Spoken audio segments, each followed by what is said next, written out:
right, Mick Spense, thank you so much for joining me on Thanks Red, for White, and having me. Bloomington. Thanks for having me. You are currently putting your hat in the running for Senate candidate Yep. in local Senate District 50 for Yep. the state of Minnesota. Why don't you go ahead and introduce yourself? So I'm a 29-year resident of the district. I went to grade school and high school in the district, moved away, went to school like many do, and when my wife and I decided to start a family, we were living in South Minneapolis, and we decided to move back to this district because of the great public schools and the community, the people. So we raised 3 children in public schools here in the district, and I've been here for 21 years since we moved back. Okay. What do you think has brought you to the point now where you're pursuing a public position? Well, I've been in a lot of leadership roles through my career and volunteerism, very, very active volunteering for causes and organizations that I believe in. And in those volunteer roles, I was encouraged at times to run for public office, starting with Minneapolis City Council. Turned it down because I was a young guy and starting a family and that sort of Sure. thing. Had been encouraged and did run for a short time for the Minnesota House, but stepped aside to let another DFLer go ahead. And so it's been in my blood. I've been wanting to do it. So here I am 19 years after my last foray to say, now's my time. Okay, and you did mention previously a thought about the House. Was it always kind of targeting the House and the Senate that you're interested in? Yeah, I was interested in state leadership because I think that's where I'd like to do the work. I'd like to help the whole state and a bigger community than just a Minneapolis City Council role. So statewide is really appealing to me because of what it can do. Okay, perfect. So let's go a little bit into how you define the role of a state senator and what that information means to you. Tell me a bit about what a state senator is and should do. Okay. Well, first and foremost, state senators should represent their constituents. You are a representative, whether you're a representative or senator, you are representing your community, and so I think that's paramount. Obviously, people in the legislature create laws, so you are evaluating needs for laws, you are drafting them, you are debating them, you're having committee meetings and talking to people, stakeholders, and really trying to get to the bottom of it. So representing people, creating legislation, and doing the work to investigate how you can further improve the state. Okay, so it sounds like you look at the position to be much more of a legislative position than like a building coalition and like entrenching the DFL party kind of thing. You want to actually be a part of the legislation and the debate that follows with that. Well, I want to do everything that falls under the category of a senator. So I do want to build coalitions. I do think it's important, in my day job, and I think we'll probably get into that, but I always have people coming to me with an issue. I'm an attorney, and I've litigated for 3 decades. Sure. And so I have people coming to me with problems, issues that they need me to help them solve. And so I dig in, I learn the law. If it's an area that's new to me, I certainly learn their facts, and then I go advocate for them and solve problems. In doing so, I'm working in coalitions even against opponents who are sort of like you might think in a political setting, very adverse to my client's goals and what we're trying to accomplish. So I think building coalitions with people across the aisle, I think building coalitions with the stakeholders in the community and organizations, yes, it's advocating globally. Sure. So you mentioned about advocating for people on the other side of the political aisle. Tell me a bit about how you think you can represent somebody that you disagree with. I think I start with everybody is a human being. Everybody, they have different ideas about how things should go. And so are you talking about constituents, if I'm representing the constituents? Yeah, exactly. At the end, we all need progress in legislation. We all need programs that help us. We need to be fiscally smart about it, but we also need to be helpful for our community. So I would generally, as I do when I'm working with opposing counsel, for example, I find common ground. I find what can get something done where my client gets to its goal or his or her goal, and how does their client or their interests still get served, or try to find a cooperative way.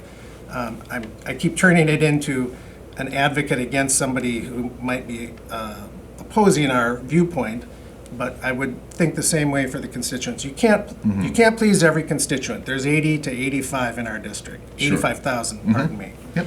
So you want to get the idea of what your constituency wants you to do and advocate. And one last thought on that.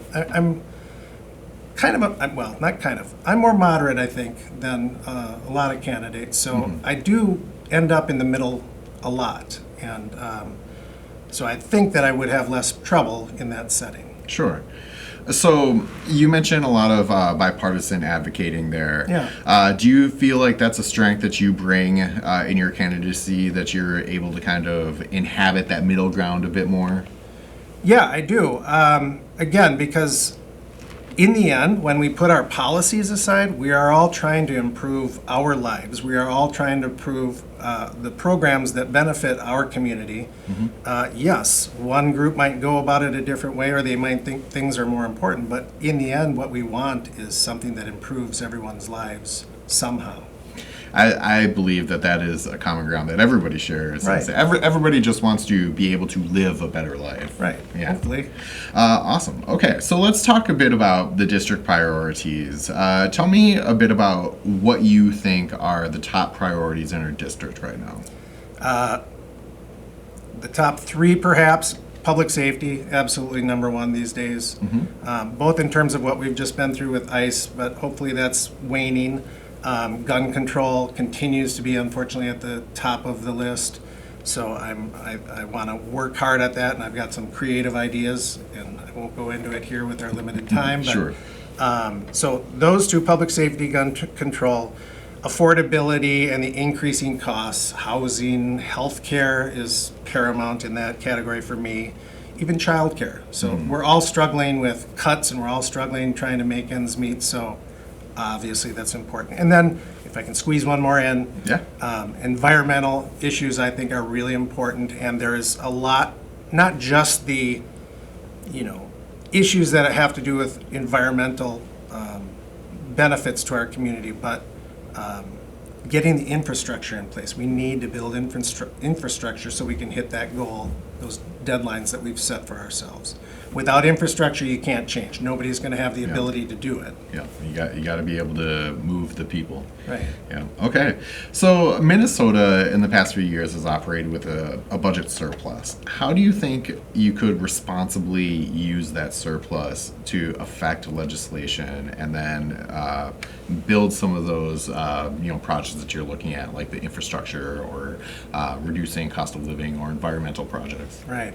Well, the interesting thing about your question, Alex, is it's a moving target, because it sounds like we're not going to have that surplus maybe by the time I get to this Capitol. To the extent that there are surpluses, I think that we should be looking at programs that benefit people. There are existing programs that need help. Our education needs funding, so there are places where we can put the money without having new creative things to do. Sure. A different way of approaching what you just asked is to really encourage entrepreneurial ventures. Let's not look at the pot and as a finite amount of money, a surplus. Let's encourage, and maybe some of the surplus can be used to have programs that encourage entrepreneurial ventures, people coming up with other ways to increase revenue, Sure. increase a tax base, and then we have more to use as a budget.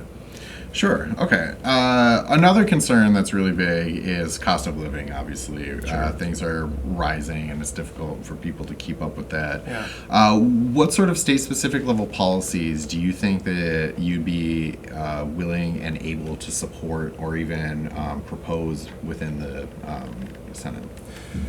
There are many. Let me just focus on one because of the time. I think that the property tax. I think there's proposals now to cap property taxes for seniors. 65, I think, is one age that people are looking at, maybe younger. If the increases hit a certain level, and if their housing stock, their own house, is at a certain level or below, I think that's one real important way that we can support our people and keep costs lower and benefit the community. Sure. And I have a question that I didn't put on this list, Sure. but I'm curious your stance on it. How do you think we can responsibly handle the increase in data centers and the technology demand that's increasing on even rural communities? That's real interesting because this is sort of a hot button issue for me. It's the infrastructure part of it. It's the taking care of the economy, or the ecology, I should say. This is going to be hard to say quickly, but data centers are a huge demand that we didn't anticipate before. They are demanding power off the power grid that is hard for communities that may not have a real robust power grid. They're demanding water resources, same thing, that not off the grid, but if you will, limited resources. And so having them come in and make such a great demand without studies, I think is problematic. I do support the moratorium that's being talked about. I don't know if 2 years is the right amount, but I think we need to get to work and study, because you can't build these things and have them be a drain on the infrastructures and not be able to get out of them because they're grown or they're there. One last thing, if I could. A proposal that I think I'd like to put forward is that the people who are coming in wanting to do that they are part of the solution, that they, as part of their demand for energy, create renewable energy opportunities so that they're contributing to the solution, and that they're recycling the water, or that there's some other way to get them those resources. Sure. Along those lines, do you think that there's room within the Utilities Commission to push back against some of the, or I guess in our case, there's really only one power provider in Minnesota, Right. but do you think that the state can leverage the Utility Commission to kind of push back and have them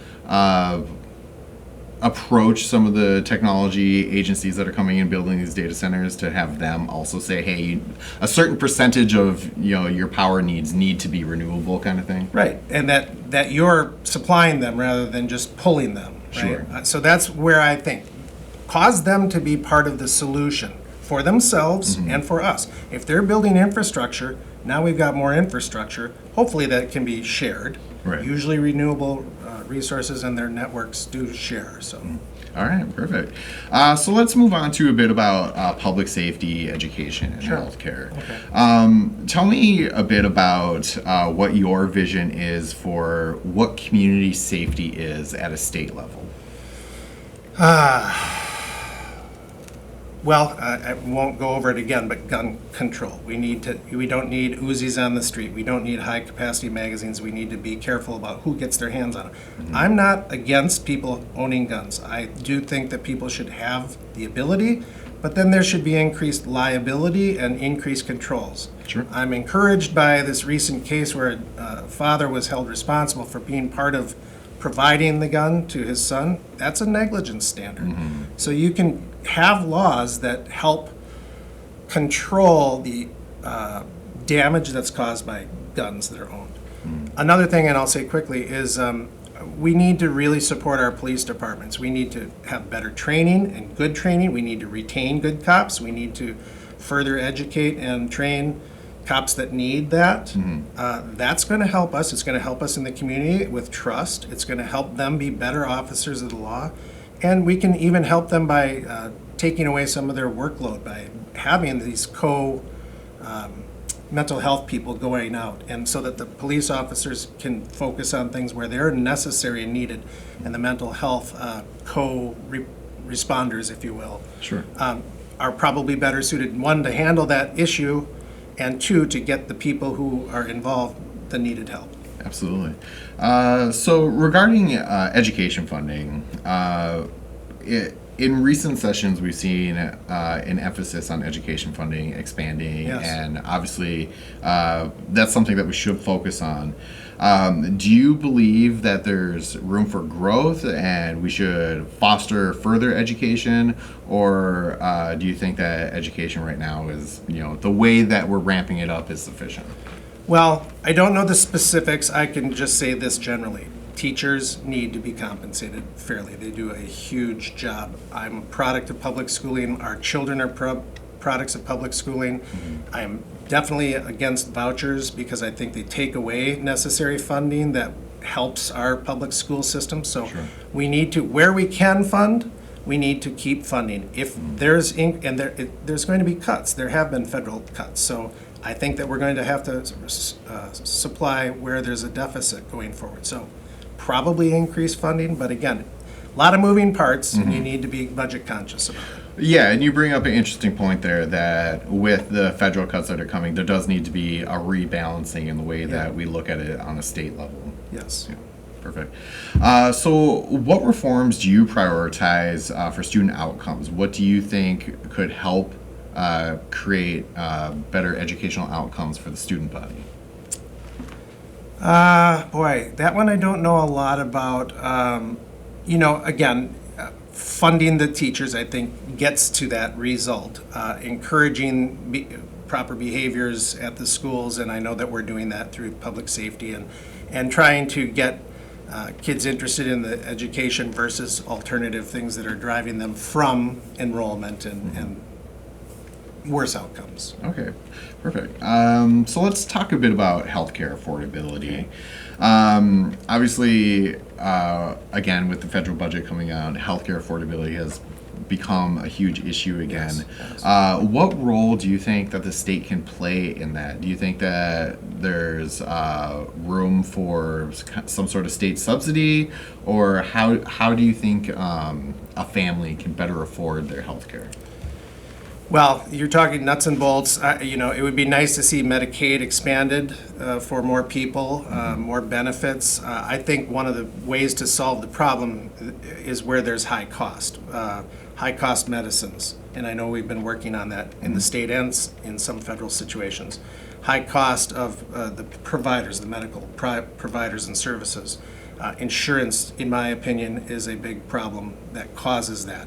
And then one that we haven't really talked a lot about yet, but that is cleaning up the fraud. Everybody, Republicans, Democrats, nobody wants fraud. So getting rid of the waste, closing those loopholes so it's not a perpetual problem, holding the people responsible for the fraud, responsible and liable, not holding people who need the benefits responsible by arbitrarily cutting off aid and Sure. the way it's been happening. Yeah, I think that makes perfect sense.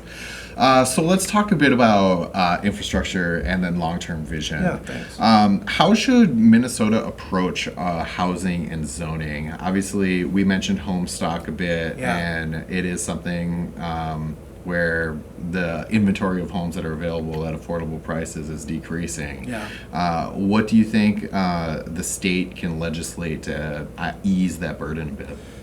So I see both sides of this issue in terms of local control of housing and that sort of thing versus state. I think that a compromise is a good idea. I think that what we need is some state guardrails, if you will. And there's a program out there, I don't know that it's implemented yet, but where there's a menu. The state has some regulation, but then there's a menu, so each community has some choices within that menu so that they are participating in some guidelines or guardrails, if you will. But they still have autonomy so that when things are important in their community, they can choose those things to deal with, ignore other places. I think a compromise there is a great idea. I would agree.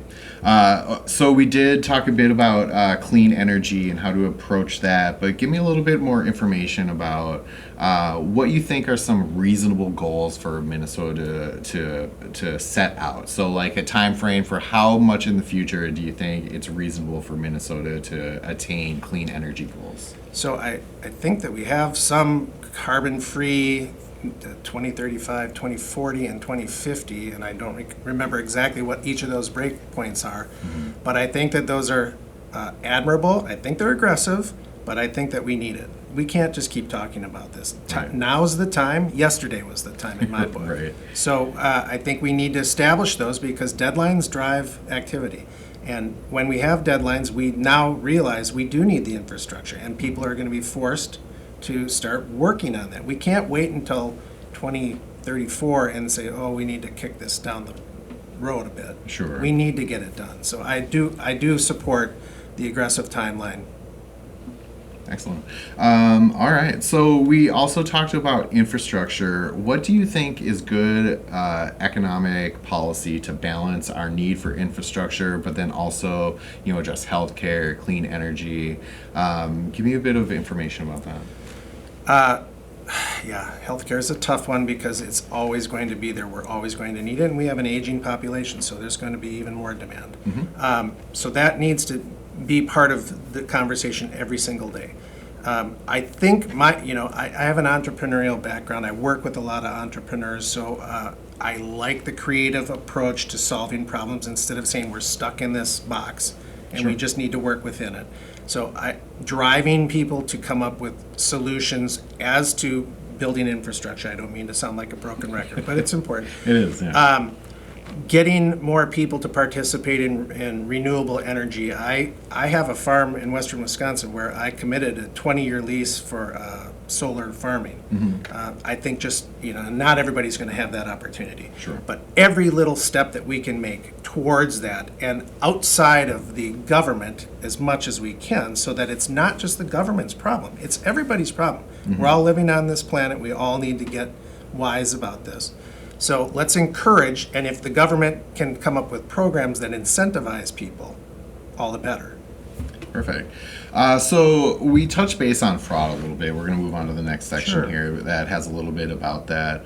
Tell me a bit about your perception of what you think transparency and then also accountability is within the state Senate. And the reason that I attach that to the fraud is, how should we approach fraud reporting to our citizenry, to the people that you represent? So I like what they're talking about now in the leadership with the Inspector General. I think we need to have a designated agency or role and people below. What we have to do is actually enforce because there's laws on the books that aren't being enforced, or there's loopholes that people are taking advantage of, and at least some people believe that people who knew that was going on weren't doing it, weren't stopping it, I should say. So the accountability to me is enforce the laws that are there, make it worse for the people who are violating, find the problem and solve it. I did that in a volunteer role where there was problems with our nonprofit board, and we found the problem, we investigated it, we confronted the wrongdoer, we got the money back, we didn't cause any problems with the organization, and then so we solved the problem ourselves, and I think that's what we need to be doing. And there needs to be people paying attention to doing that all the time. Absolutely, I agree with that. So tell me what your message to undecided voters is in the district. What do you think that you could say to sway people that either might not be wanting to go vote or are unsure of who to vote for? All right. Well, for those of you who are not wanting to go vote. You've got the right to do it, and it's important. For those of you who are still on the fence or trying to figure things out, I would love to be your top choice. I've fought for people for 3 decades. I advocate for people and figure out solutions. I know when to advocate strongly. I know when to cooperate with the other side and get resolution. Every single one of my clients who I work for gets to resolution. I think that's important for us at the legislature to start moving things forward, to get things done, and to be cooperative and reasonable people as we do it. So I would encourage you to consider me based on my experience and based on my desire. I'm going to quote the governor. This is a job that I'd really like to do. Pardon me, I misquoted him. This is the work that I'd really like to do, and I've been doing it. It's not the job, it's the work. All right. Was there anything that you think I missed? Anything else that you want to bring up or discuss? Nope, just that I ask for your support. All right, sounds good. Well, Mick, thank you so much for joining me. Yeah, I thank you, appreciate Alex. it. This is a great opportunity for people to learn. Awesome. Well, thank you very much for joining me. Yeah.